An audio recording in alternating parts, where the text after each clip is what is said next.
What's going on, guys? This is Ralph from Between Two Forks, back again this week with an extremely special knife review.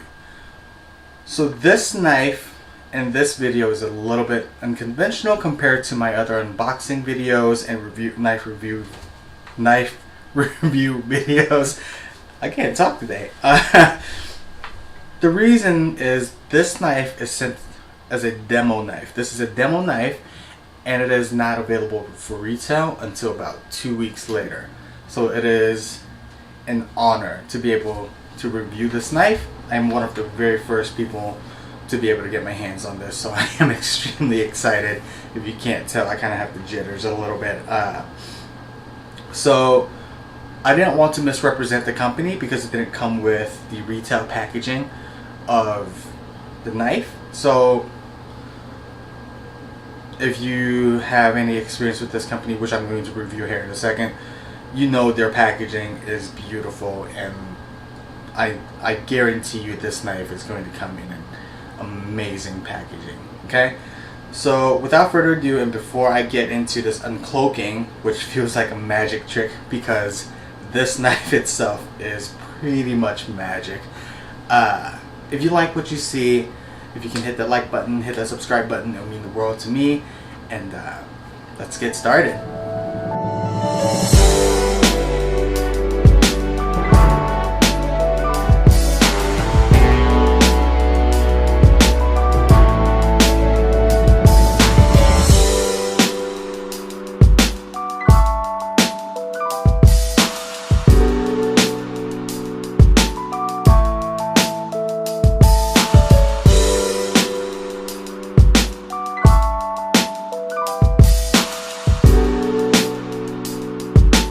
Alright guys, so this is the Thomas Keller collection chef knife from Cangshan. So this is what I am so excited about. This knife is not even available for retail yet. It is not dropping for another 2 weeks. So mid-July this knife will become available. I will link everything down below so you can check out, more details about the entire collection. And they will retail exclusively at Williams-Sonoma, so keep an eye out for sure for this beautiful collection of knives. If you have not heard about Cangshan or Thomas Keller, let me go ahead and try to enlighten you. I say enlighten, not that I'm kind of the expert here, but it's just through my love for food and my love for kitchen gear that I've heard of both of them. So a little bit about Cangshan. Cangshan is a knife company, cutlery company started by Henry. Cangshan is a city where Henry's from in China. So as a fellow Chinese immigrant, I am extremely honored to work with you guys. So thank you, Henry. Thank you, Maddie. And thank you so much, Scarlett, for sending this knife over for me to review. I hope you guys like this. And again, thank you so much for working with us. So Cangshan is a cutlery company started by Henry, as I said before. Henry's from Cangshan, so that's why he named the company Cangshan. This knife is, if I remember correctly, manufactured in China, made in China.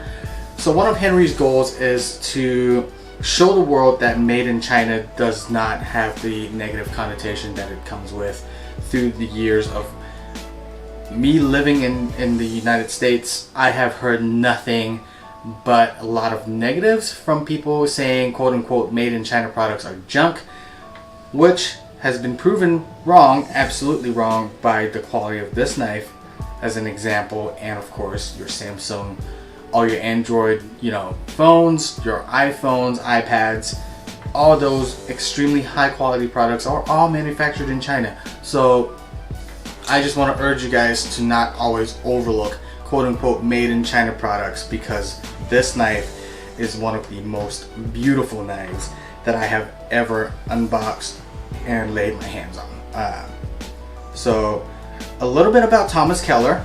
Thomas Keller is an American chef. If you don't know who he is, definitely look him up. He is an extremely well-known, renowned chef. He holds a total of 7 Michelin stars between 3 of his very, very famous restaurants, between the French Laundry, which has 3 stars, Per Se in New York, which also has 3 stars, and Bouchon with 1 star. Okay, and Thomas Keller has done numerous, advisory roles for what is that movie called? Is it Spanglish? He actually taught Adam Sandler how to cook in that movie to make him look more professional. So Thomas Keller is not by any means, with that brief resume, he is no joke, like quote unquote no joke at all. He is a top chef, very world renowned chef, and for him to partner with Cangshan and to design this gorgeous knife is a huge deal. I'm going to go ahead and change the angle so you guys can look at this knife instead of looking at my mug while I talk about the specs of the knife and what is so special about it. Alright guys, so let's go through the dimension of the knife first. So there are 2 versions of this knife. This is the 8-inch, and there's also a 10-inch version of this chef knife. The entirety of the blade is 13.5 inches long, and from bolster to tip, so the blade length itself is a little over 8 inches long, so about 8.25 inches long. And the width of the blade, so how tall the blade is about 2 inches, just a hair shy of 2 inches. And then the width of the blade, the thickness of the blade, is from the handle here, from bolster on, is about 2 millimeters, all the way to the tip right here, about 1 millimeter. So it tapers really gradually, and it is gorgeous. Let's talk a little bit about this handle. This handle, my first impression, it reminds me of the Bob Kramer chef knives. If you've never heard of Bob Kramer, look him up. He is a renowned chef knife maker. And this handle is extremely comfortable, extremely ergonomic. It looks a lot like the Bob Kramer, and I've held the Bob Kramer in my hands, and this is just as comfortable, if not more comfortable, than a Bob Kramer. And to be compared to Bob Kramer is not a bad thing at all. I mean, this guy makes some of the best chef knives in the world. I mean, he has Damascus one-off chef knives kits or sets that are, in the tens of thousands of dollars. Okay, so to compare this Thomas Keller Cangshan to a Bob Kramer is saying that this Thomas Keller collection Cangshan is a beast of its own. So that's what I noticed about the handle. And of course, you have completely full tang, which we definitely expected, and the one big rivet here. Alright guys, so now that we've talked about the dimension of the knife, I would like to talk more about the property of the knife. And what I mean by property of a knife is the metal that it is made out of. I'm not a metal expert. I'm just your average home cook that loves kitchen knives. I love kitchen gear. So I kind of nerd out about these things. And this knife, the metal that it is made out of is what sold me. Of course, the Thomas Keller name sold me too, because we know Thomas Keller will never ever be an ambassador to a brand that he did not trust him or will use himself. So back to the metal. The metal is RWL34. RWL34, if you have not heard of it before, most people probably haven't, definitely go look it up. Google it. It is an extremely cool steel. So just a briefing of it. It is a first generation powdered metallurgy, and a lot of people consider powdered steel quote unquote super steels, because powdered steel can create an end result of extremely fine grain in the knife itself. And the finer the grain, the higher the strength, the better the edge retention.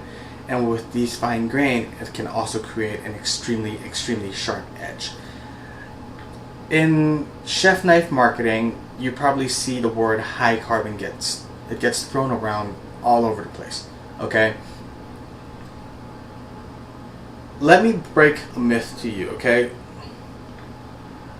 High carbon is extremely important, yes, but that's not the only thing, okay?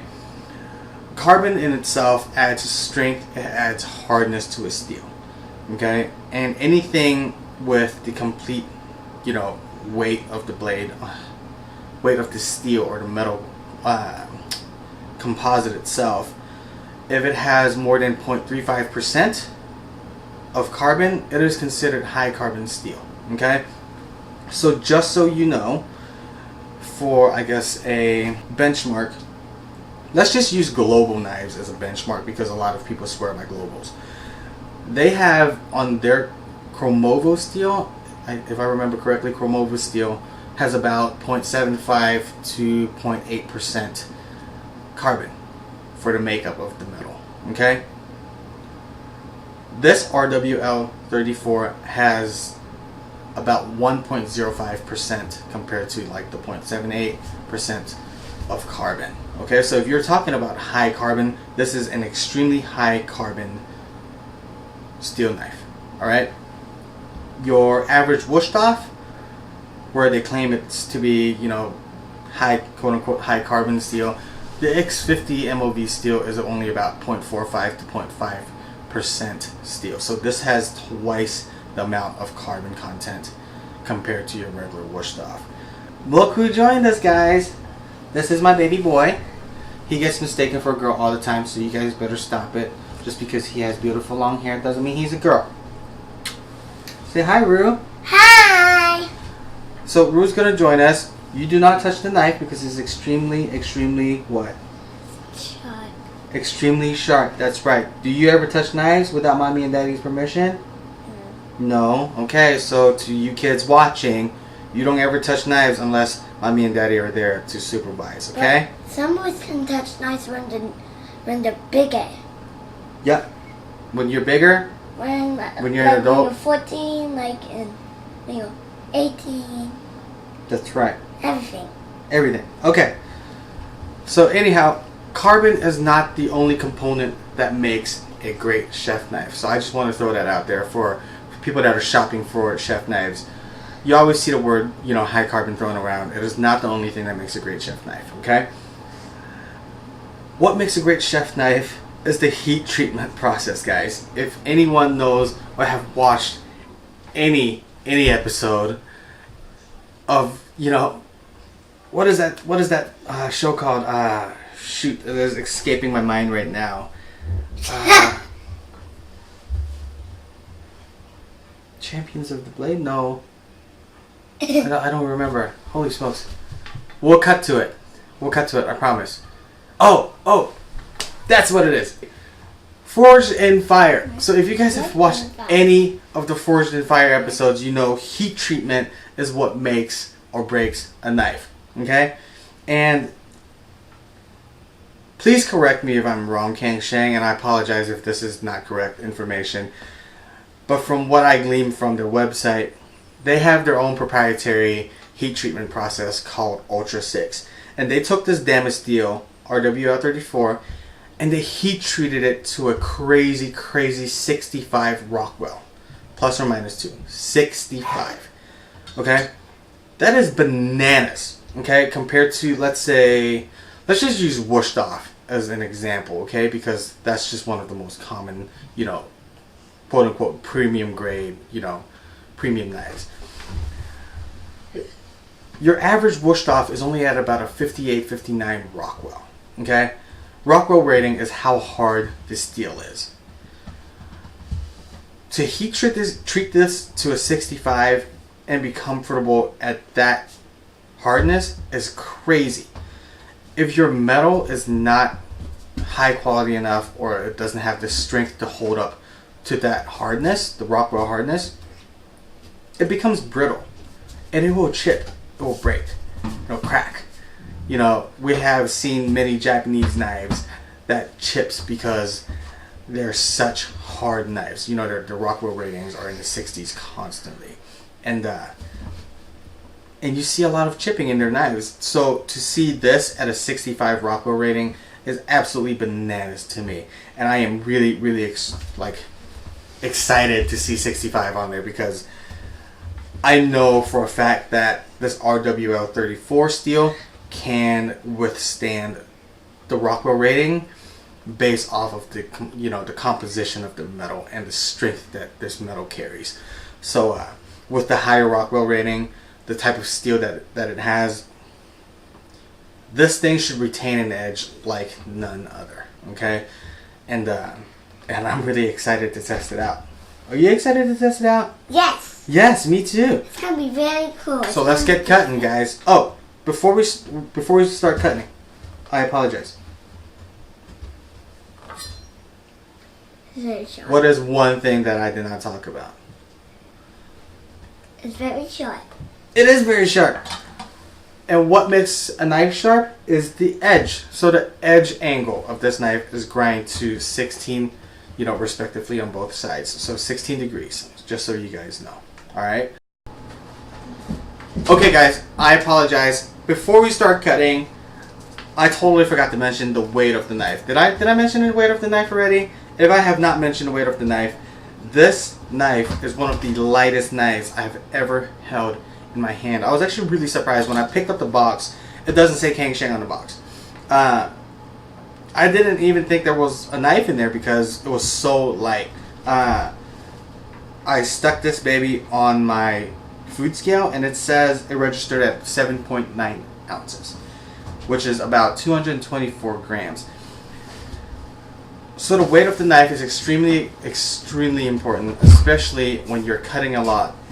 A lighter knife will create less fatigue on your hands because it's lighter. Duh. So extremely impressed with how light this knife is. And one thing I also haven't mentioned yet before is the balance of the blade. So the balance of the blade is right here on the bolster. You can see, can you guys see this? Well, yeah, it's like right here on the handle. Like right where you grip it is where the balance point is. So, what a gorgeous blade, right? God, I love this profile. There's like a slight curve to the top, very much like the Bob Kramer. And God, like the Bob Kramer has that nice, like almost dramatic, curve to it. This has like a very subtle curve, and it is a very elegant and gorgeous knife. I mean, look at this thing. Okay, now that I have admired the knife enough, let's get cutting. So the first thing that we are going to do is magazine papers. So we're going to do a magazine paper cut test. Alright, so there's the push test and the slice test. So push test, you push straight through. Slice test, of course, you slice it. Okay? Holy smokes, this thing is sharp. Let's see about the push test. Whew! If you guys can feel how smooth that push test went, hold on. This is crazy sharp. I mean, my wife is Devin's gonna probably be pissed at me for all the paper shards that are going to come flying off this knife. I mean, guys, holy smokes. I mean, can you guys see this at all? I mean, this is just pushing the knife through. I'm not using any kind of strength. That is crazy, crazy sharp.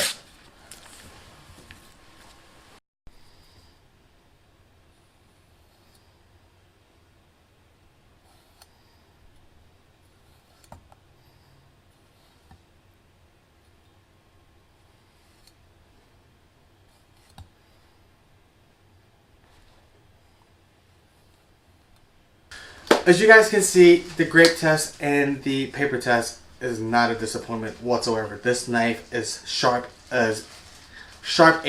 Like, this knife is extremely, extremely sharp. This is one of the best knives I have ever used in my entire life. And I've cut with a lot of different knives. I've cut with, your Bob Kramers. I've cut with Miyabi's. Although I don't own a Bob Kramer, just saying, I mean, those are fantastic knives, top of the line knives, and I swear by Miyabi's. Before this Cangshan, I swore by Miyabi's. You can ask anybody that I know. I don't know how you're going to accomplish doing that, but I always recommend Miyabi's to people. I even convinced my brother, who doesn't cook at home a lot, to buy a Miyabi because they are that good. And this Cangshan, out of the box sharpness, blows the Miyabi out of the water. I mean, that might, I don't want to make it sound like the Miyabis aren't great, but man, this knife is amazing. I mean, there are no other words but amazing that can describe this knife. I mean, there is a word. It is the shit. Like, this knife is the shit. Like, I love this knife. And I totally forgot that they actually included a note card with the knife. So it says, "Hello, Raph. We hope you love the Thomas Keller Collection chef knife as much as we do," which I do. I absolutely love it. "We're excited to hear your feedback as well as see the content that you create with this wonderful product." Guys, the knife is amazing. Not only is this knife amazing, this is going to become my daily knife. Like, there's just no questions asked. This knife is so comfortable. It's light. The spine on the knife is not overly sharp, so you can cut on this without, you know, developing any kind of splinters or anything like that. And it says it is great to be working with you. Guys, it's great to be working with you guys. It's an honor for me to work with you guys. And congratulations, guys, for making one of the best knives I've ever had. And so congrats, Thomas Keller and Cangshan, for making a badass knife, guys. And before I end this, happy 25th anniversary, Chef Keller. What an amazing accomplishment at the French Laundry. You guys have inspired so many people, changed so many lives, and developed so many amazing memories there. And including myself, you're a huge inspiration, so thank you for all that you do. Thank you, Cangshan, again, for sending this knife over. And I look forward to working with you guys again, hopefully, and I hope you guys like what you see. And before I end this, I hope... hold on, I had a brain fart just now. Sorry. If you guys like what you see, hit that like button, hit that subscribe button. It will mean the world to me. Mean the world to my boy. Are you fanboying out right now? And I will see you guys next time. Bye.